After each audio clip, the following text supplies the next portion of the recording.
it's easy to be Jewish when you're in shul and you're davening and you're in front of a Gemara. But when you leave shul, leave the Beis Medrash, and there's all these situations that take us out of the zone. The Shivisi Hashem Lenegdi Samid zone. In Lakewood they have that over the Aron Kodesh. Shivisi Hashem Lenegdi Samid. So it's easy when you're looking at the Aron Kodesh, but the Tamid part is when you leave the Beis Medrash and you're wherever you are, whether you're browsing online, whether you're facing traffic and facing off with other drivers, whether you're being frustrated by just your days and working out, annoying people, relationships. So suddenly, it's like we're not Jewish at those times. Some people who it's just you're you're digging into like a burger. You're like knee deep in a bag of potato chips.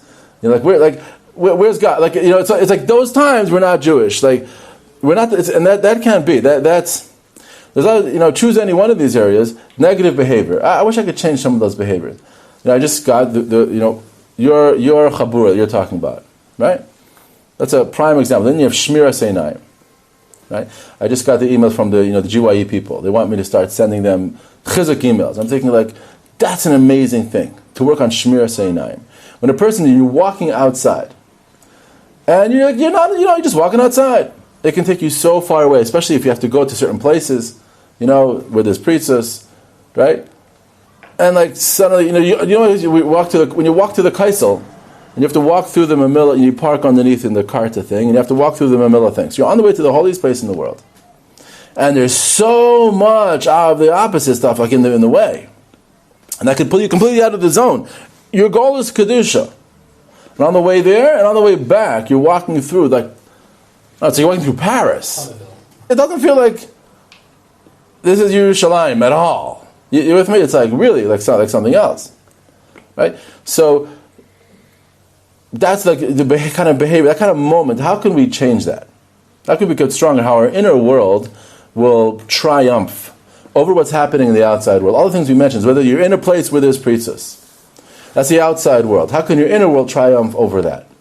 You're in a situation that's very stressful and frustrating. How could your inner connection to Hashem triumph over that?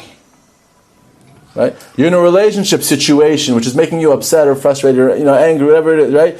So suddenly you're pulled.